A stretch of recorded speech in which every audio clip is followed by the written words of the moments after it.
네. 의사진행 그럼 여기 본질이 같이 하겠습니다. 사실 여기 정인으로 나와 있는 분들이 있는데 어저께 국민의힘 모 의원실에서 청문회 전에 그 정인을 좀 만나자고 제의를 했습니다. 그런데 보니까 그 한겨레 신문에 났던 그 사람이 주장했던 거나 수사 기록에 대해서 꼬치꼬치 물으면서 하려고 시도를 했거든요, 실제. 그래서 오늘 청문회장에 나오기 전에 한 30분 전에 와서 보자라고 제의를 했는데 본인은 거절을 하고 되게 압박감을 느꼈다는데 사실 왜 정인을 하루 전에 이렇게 만나려고 합니까? 그리고 예를 들어서 형사법원에서도 재판관이 재판을 하루 앞두고 검사 측이든 피고인 측이든 만나려고 시도하는 거 아니겠습니까? 누가 증인을 만나려고 그래요? 여기 국민의힘의 임종덕 의원실에서 그걸 어제 시도했고 그래요? 예. 제가 제보를 받았습니다. 이런 것들이 사실 해유죠. 그리고 또 압박하려고 그러고 사정 공작으로 저는 해유라기보다 공작으로 보여요. 합참 개헌 과장님 나와주세요.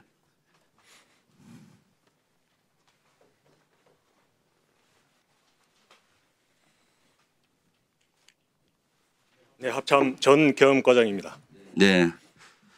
그 어저께 이러한 것들 연락을 받으셨죠? 방금 말씀하신 거 맞나요? 네네.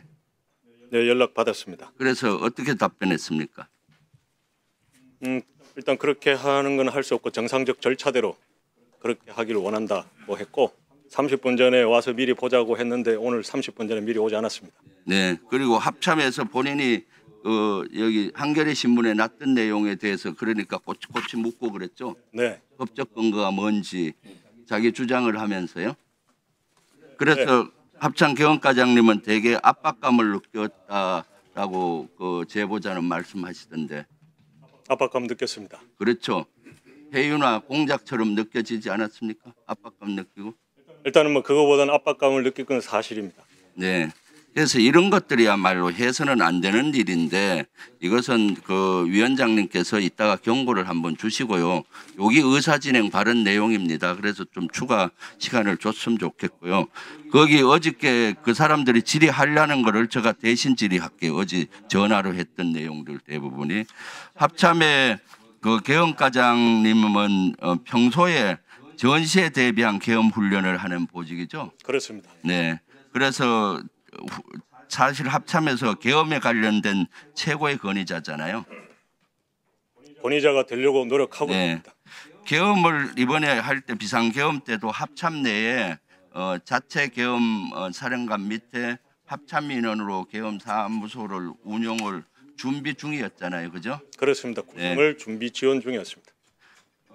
그 사항은 의장한테 보고는 했습니까? 계엄 준비하면서 의장은 당연히 알겠죠. 합참 인원으로 주로. 그 부분은 제가 정확하게 모르겠습니다. 네, 한 20명 정도로 구성돼 있죠. 20여 명이었습니다. 네, 합참 인원으로 주로 했어요. 합참 인원들과 국방부 조사본부 네. 인원이 있었습니다. 그다음 포고령 계엄 선포하면 대통령이 서명에 들어가서 공고문 같은 거를 실제로 다 서명을 하고 해야 되잖아요. 그렇습니다. 그 슬라이드 한번 비춰주시죠. 실제 보면은 포고문이 있고 담화문, 경고문, 공고문, 훈령 이런 것들이 있는데 포고문은 실제 요 설명을 한번 해주세요. 기한을 하고 요 처리 절차에 대해서 이대로 준용이 안 된 것 같아요. 근본적으로 포고문을 작성하기 위해서는 대통령의 서명이 들어간 계엄 선포문, 그러니까 공고문이 있어야 합니다. 그것이 있어야 포고문이 작성이 되고 그 포고문을 작성을 할 때는 슬라이드에서 보시는 저 절차를 다 거쳐야 됩니다. 그렇죠. 저기에서 나오지 않은 계엄 선포문, 대통령의 공고문은 또 다른 법적 절차, 다시 말해서 국방부에서 건의를 한다면 국방부에서 계엄 선포문 안을 건의를 하고 국무심의를 통해서 이후에 대통령의 제가 이후에 공고하게 되어 있습니다. 이번에는 실제 그 윤석열 측에서는 이러한 절차를 전혀 준용이 안 한 거죠. 그것은 제가 모르겠습니다. 제가 명확하게 말씀드릴 수 있는 것은 네. 그렇게 언론에 나온 그대로 서명이 들어간 대통령의 계엄 선포문인 공고문과 그리고 이미 포고령 1호가 발령되었다고 하는데 당시에 합참 계엄과장으로서 지원 임무를 간 저는 그 서명이 들어간 계엄 포고령 1호도 보지를 못했다는 게 팩트입니다. 그렇죠. 실제 서명 들어간 것들 못 보고요. 네, 그리고 포고령도 그 합참 과장은 전혀 못 봤다는 거 아니에요? 포고령도. 포고령을 서명 들어간 일체 보지 못했고 차후에 거의 계엄이 끝나가는 즈음에 다른 곳에서 복사본, 서명이 되어 있지 않은 복사본을 본 적이 있습니다. 그래서 이번에 사실은 그리고 계엄사령관이나 부사령관 합동수사 본부장 임명도 대통령이 해야 되는데 임명장 받습니까? 임명장을 주게 돼 있잖아요. 어떻게 돼 있나요? 임명장은 뭐 꼭 저에게 줘야 되는 것은 아니지만 네. 그 부분에 대한 임명장을 저는 보지 못했다라는 걸 말씀을 드렸습니다. 부사령관이 누구였는지 합동수사 본부장이 누구였는지 언제 알았습니까?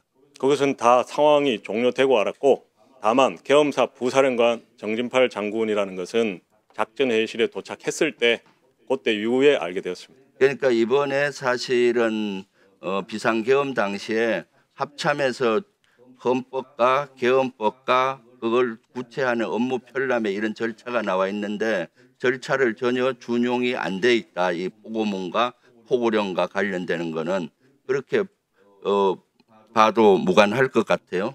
실제. 일단 그런 부분은 제가 판단할 영역을 안 주고 있는 그대로 팩트만 일단 다 말씀을 드렸습니다. 네, 들어갔어요. 다음 저기 이경민 우리 수방 방첩사 좀 나와주세요. 아까 위원장님 한 1분만 더 주세요. 아까 제가 그랬으니까요. 네, 방첩사 참모장입니다. 네, 슬라이드 한번 띄워주세요. 그 다음 슬라이드. 저 문서는 언론 보도에 의하면은 방첩사령관이 12월 4일 날 비상계엄이 해제된 다음에 실패돼서 흔적을 지우기 위해서 지금 이경민 그 당시 참모장한테 지시를 해서 작성한 문서로 나와 있는데 저 문서 작성했습니까? 예, 제가 지시 받고 자필로 작성해서 사령관한테 보고한 바 있습니다. 어떻게 사령관? 그 12월 4일 아침에 제 기억에 의하면은 사령관이 저를 불러가지고 내가 계엄을 미리 알았더라면 휴가를 갔겠느냐 그 얘기를 먼저 하면서 그리고 또 장군처장이 해외 출장을 보냈겠느냐 이런 이야기를 하면서 저한테 좀 한번 적어봐라. 그래서 계엄을 사전에 몰랐던 이유에 관한 사령관 이야기를 쭉 이야기를 해가지고 그 내용을 적어서 제가 사령관한테 보고한 바 있습니다. 몇 시에 지시를 받았죠?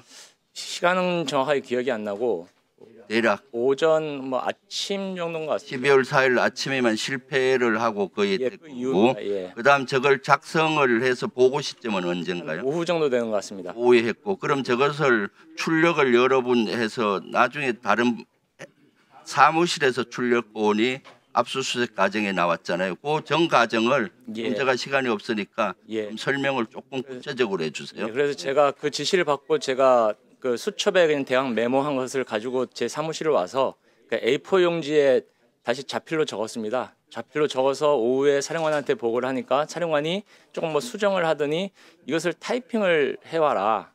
그래서 그 문서를 가지고 나와가지고 그거는 참모장 업무가 아니라고 생각했기 때문에 제가 비서실 중령한테 그 내용을 전달하면서 이거 타이핑해서 비서실에서 사령관님께 보고 드려라. 그렇게 하고 내려왔습니다. 제가 판단하기에는 흔적 지우기는 아닌 것 같습니다. 그 당일날 행적에 대해서 그냥 쭉 정리하는 차원이라고 생각을 했습니다. 예, 그렇습니다. 그러니까 당시에 저도 그 사령관도 계엄을 예상 못했다고 생각하기 때문에 그런 하루의 행적을 적으라는 거구나 그렇게 생각을 했었습니다. 예. 네.